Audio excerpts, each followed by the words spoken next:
very exciting day here at The Good Stuff because we have a little bit of an announcement to make. Now, as many of you know, I got my start on season 3 of MasterChef Canada, and I'm very excited right now. And it pretty much totally changed my life. I've always loved cooking, but from the moment I stepped into that kitchen, it was kind of like I found my place. Sure, before every single cook, I kind of was convinced that I completely forgot how to boil water. But as soon as that clock started, I was off to the races, and it turned out pretty okay for me in the end. First trophy I ever won. I was always a participation ribbon kid, so it was very exciting. But life for me is about to come full circle. I'm absolutely thrilled to announce that I've been invited back to the MasterChef Canada kitchen, but this time I won't be cooking. That's right, I'm gonna be the one tasting the food as one of the judges on the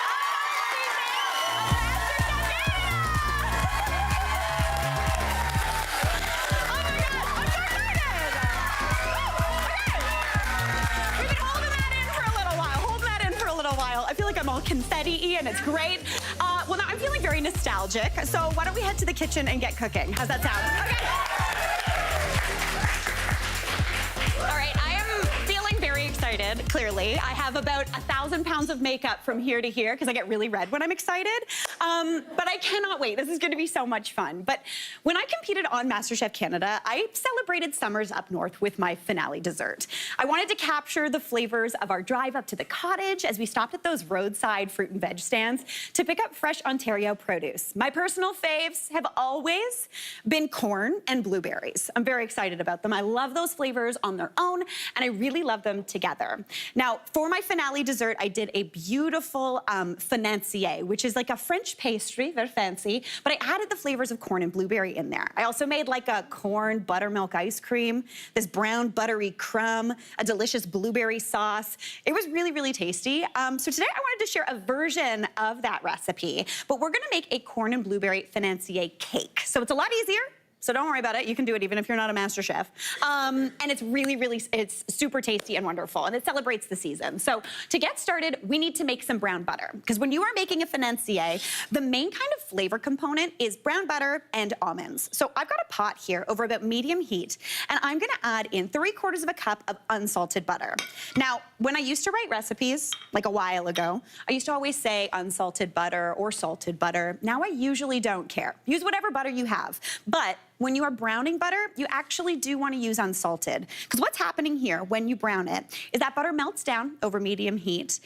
Then it starts to foam up. A lot of that water content is cooking off, so you're actually concentrating the flavor of that butter. And if there was salt in it, you'd be concentrating that salt too. So use unsalted butter here. You want to cook that down just until it melts and starts to foam up and then get brown. That should take anywhere from like 3 to 5 minutes. But like with anything brown butter, don't not pay attention to it. This is not the time to go watch The Good Stuff with Mary Berg. This is the time to basically just stand here and be like, okay, what's going on?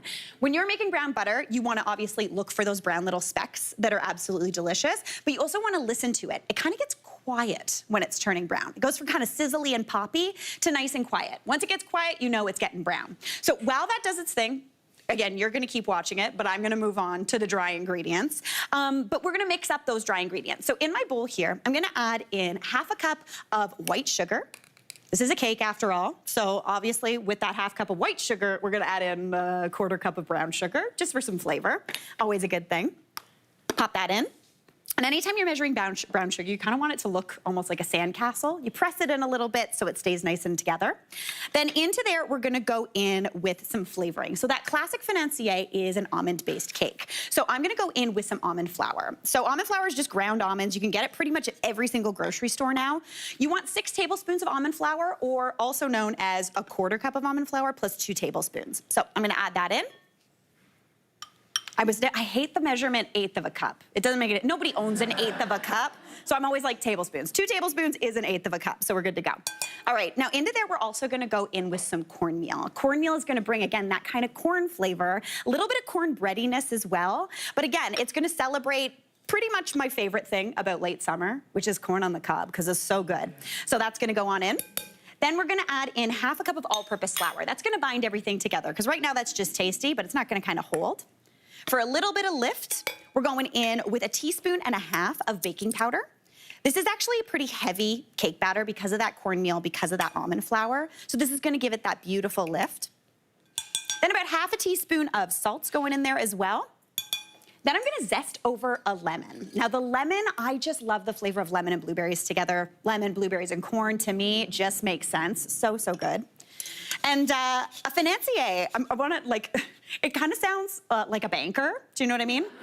And it's actually kind of named after bankers. So this little French pastry was invented, I believe, in the 17 or 1800s. It was this bakery that was just down the street from all the big banks in Paris.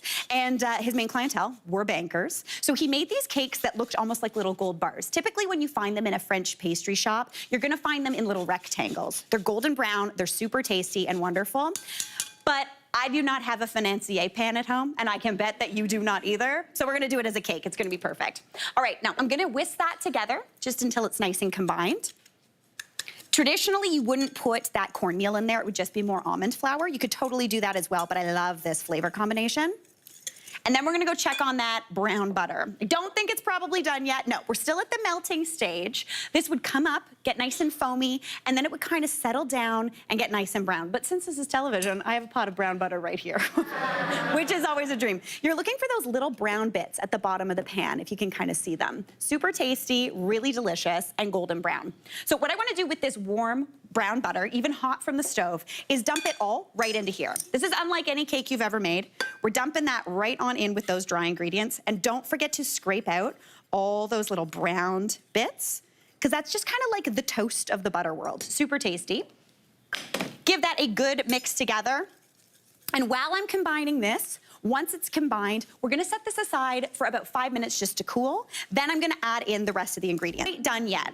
We're gonna go in with some eggs, but we're just gonna use egg whites. This is actually a relatively lean cake, so as opposed to using whole eggs, we're just gonna go in with 5 egg whites. Now, this is a cake that you wanna make maybe on the same night you're making carbonara, because you're using those yolks in something else. Save those definitely, and you will be in for a treat. Now, into there for a little bit more flavoring, I'm gonna go in with about half a teaspoon of some vanilla.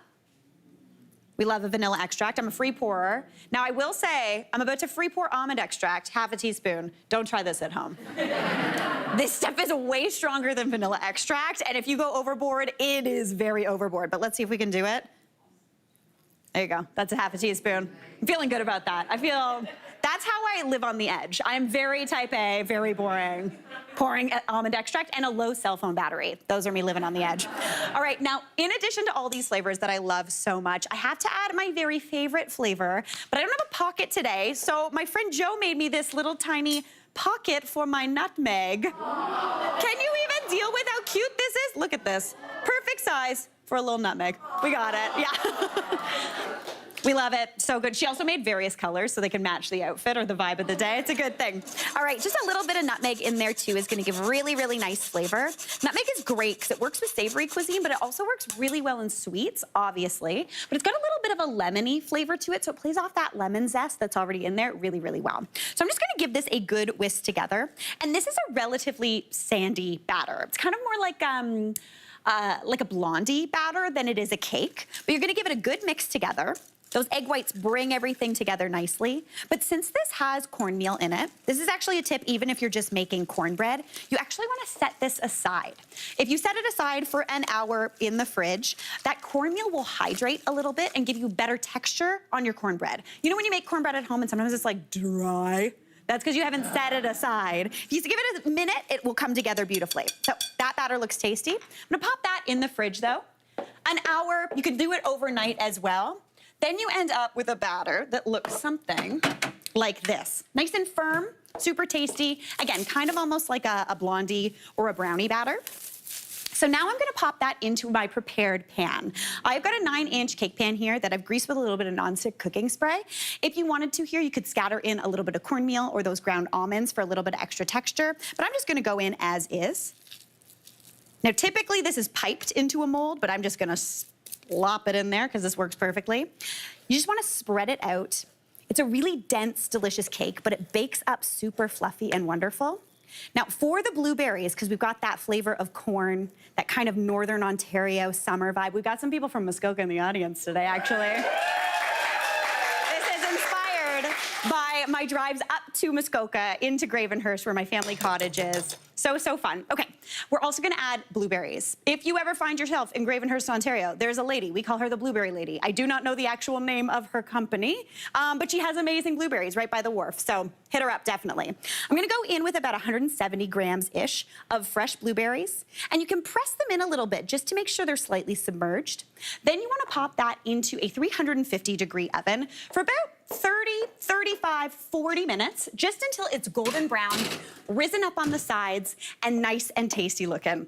Once that's done, you get a beautiful summery cake that looks something like that, which is so good. I'm gonna slide that onto my cake pedestal. Now that as is, if you're having people over for tea or coffee, go for it. But anytime I'm making a dessert and you wanna feel a little fancy, icing sugar, always a good thing. You got a crack in your cake, icing sugar. Something's not working out, icing sugar. It makes everything better.